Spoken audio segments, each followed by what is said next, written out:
Friend, সবাইকে জানাই good morning আর close ভ্লগে সবাইকে স্বাগত। তো আজকে আমি আমার ব্রেকফাস্ট রেসিপি তোমাদের সঙ্গে শেয়ার করব। তো কি বানাচ্ছি আজকে বানাচ্ছি সুজির উপমা।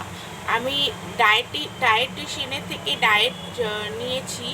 তো কিভাবে আমি মানে কম তেলে কম মশলায় সুজির উপমাটা বানাবো সেটাই তোমরা দেখো। আর আমাকে অবশ্যই জানাবে লাইক, কমেন্ট এবং সাবস্ক্রাইব করে যে আমার রান্নাটা কেমন লাগলো। তো দেখতে থাকো। কি কি লাগছে একটু বলে দিই। সুজি, কারি পাতা, কিছু গুঁড়ো মশলা লাগছে, যেমন জিরে গুঁড়ো, ধনে গুঁড়ো, হলুদ গুঁড়ো। এখানে আছে পেঁয়াজ কুচি, টমেটো কুচি আর একটা লঙ্কা। তোমরা যেরকম ঝাল খাও সেরকম অনুযায়ী নিতে পারো। আর এখানে আমি গাজর, বিনস আর ক্যাপসিকামকে জলে একটুখানি সিদ্ধ করে ভাপিয়ে নিয়েছি। যে কোনো মানে চাউমিন বলো বা চিড়ের পোলাও বলো, যখনই কিছু বানাবে তখন কিন্তু অবশ্যই সবজিগুলোকে একটুখানি বয়েল করে নেবে। এতে ভেতরটা তাড়াতাড়ি সেদ্ধও হয়ে যায় আর কাঁচা কাঁচা ভাবটা থাকে না। তো চলো আমরা এবার স্টার্ট করছি। আর এই যে সুজিটা, এটা হচ্ছে ভাজা সুজি, শুকনো খোলায় আমি এটাকে ভেজে নিয়েছি। তো শুরু করছি, দেখতে থাকো। সবসময় সুজির উপমা বলো বা চিড়ের পোলাও বলো, সবসময় তোমরা চেষ্টা করবে কম আঁচে করার, ঠিক আছে? কম আঁচের দিকে করার, তাহলে কি হবে, জিনিসটা পুড়ে যাবে না আর পারফেক্টলি হবে। তো দেখতে থাকো।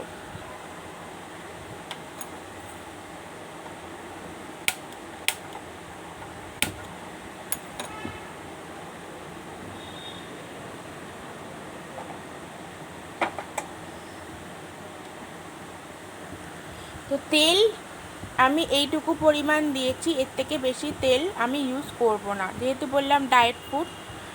এইবার আমি যেটা করব, তেলটা গরম হতে থাক। তো দেখো তেলটা গরম হয়ে গেছে, এবার আমি রান্নাটা স্টার্ট করছি। প্রথমে আমি দেব সাদা জিরে,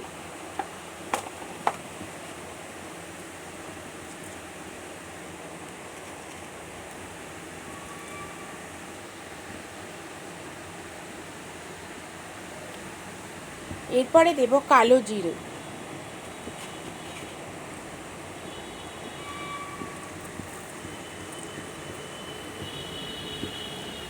এইবার আমি কি দিচ্ছি সেটা দেখতে থাকো। তো এরপরে আমি দিয়ে দেব কারি পাতা,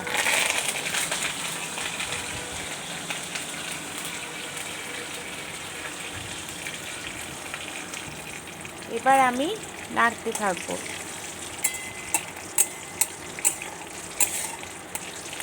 তোমরা সবাই রান্নার ক্ষেত্রে এই ধরনের খুন্তি ব্যবহার করবে, এটা অনেকটা লম্বাও হয় আর নাড়তেও কিন্তু খুব সুবিধা হয়। এইবার আমি দিয়ে দেব পেঁয়াজ,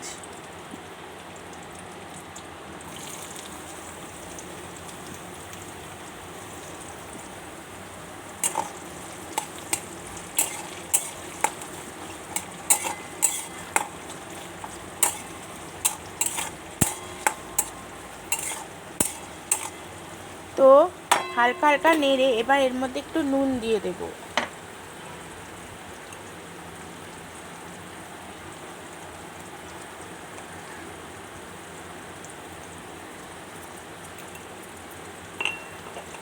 আবার নাড়তে থাকবো।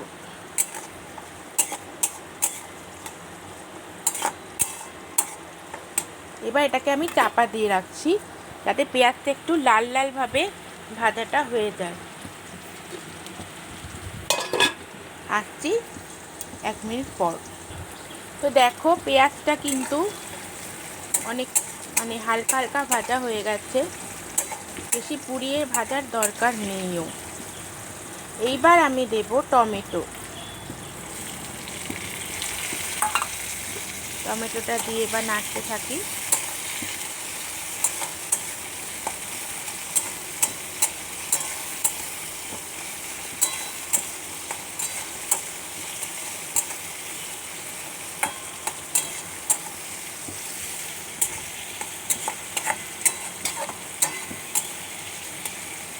এইবার আমি দেব অল্প একটু মিষ্টি জাতীয় কিছু। চিনিটা যত অ্যাভয়েড করবে ততই ভালো। যেহেতু আমি ডায়েটের মতে করছি, রান্না করছি, ওই জন্য কিন্তু চিনিটা একদমই অ্যাভয়েড করাই উচিত। তো চিনির বদলে আমি কী দিচ্ছি সেটা তোমাদের সাথে দেখাচ্ছি। চিনির বদলে আমি এরকম দুটো গুড়ের বাতাসা নিয়ে নিয়েছি।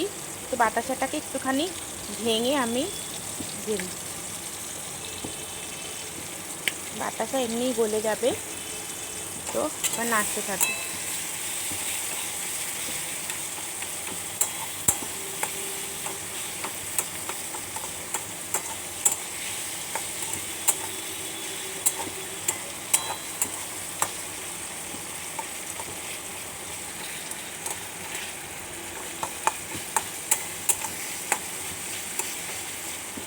টমেটোগুলো অনেকটা গলে গলে গলে গলে এসেছে। এইবার আমি যে মশলাগুলো, ভাজা মশলাগুলো, সেগুলো আমি দিতে থাকবো। প্রথমে দেব হলুদ, তারপরে দেব জিরের গুঁড়ো, তারপরে দেব সমস্ত গুঁড়ো মশলাগুলো দিয়ে এবার আমি নাড়তে থাকবো।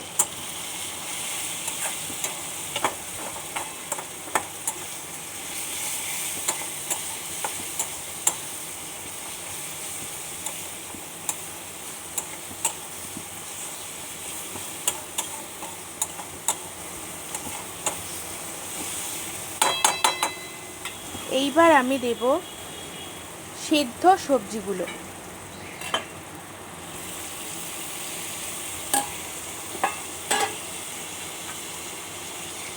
এবার আমি নাড়তে থাকছি।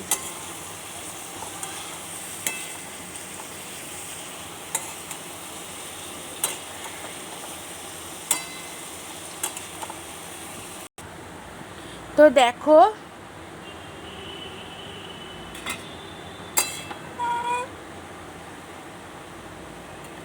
আমার নাড়া হয়ে গেছে।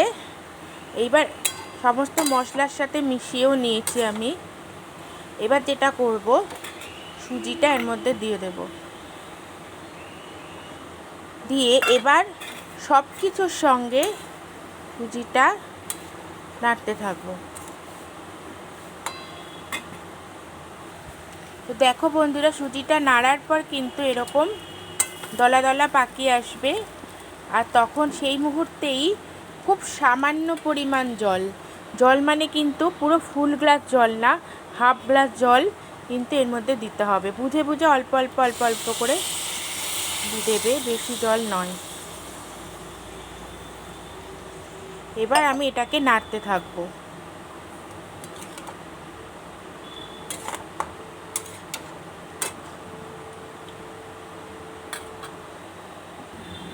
তো দেখো আমার সুজিটা মোটামুটি হয়ে গেছে।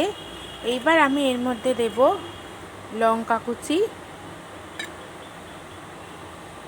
দিয়ে এবার নাড়তে থাকবো।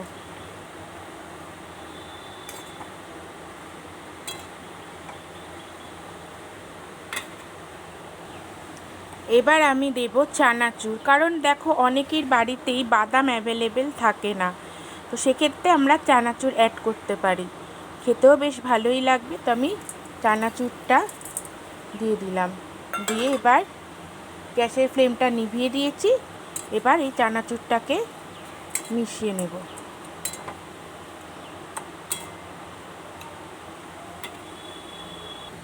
তো দেখো বন্ধুরা, সুজির উপমা কিন্তু একদমই রেডি হয়ে গেছে। এবার আমি এটাকে একটু খেয়ে বলবো যে কেমন হয়েছে। নিজের রান্না সবাই ভালো বলে, তাও একবার তোমাদের সাথে শেয়ার করি। তো সুজির উপমা রেডি হয়ে গেছে, এবার আমি খেয়ে তোমাদেরকে বলি যে কেমন হয়েছে।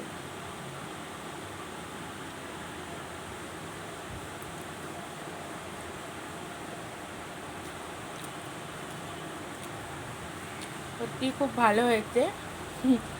নিজের রান্নাকে সবাই ভালোই বলে, কিন্তু তোমরা একবার এইভাবে বানিয়ে দেখো। আমি একদম কম তেল কম মশলা দিয়ে খুব সহজ পদ্ধতিতে তোমাদেরকে বানিয়ে দেখালাম। অবশ্যই আমাকে জানাবে যে তোমাদের আমার এই বানানো রান্নাটা কেমন লেগেছে।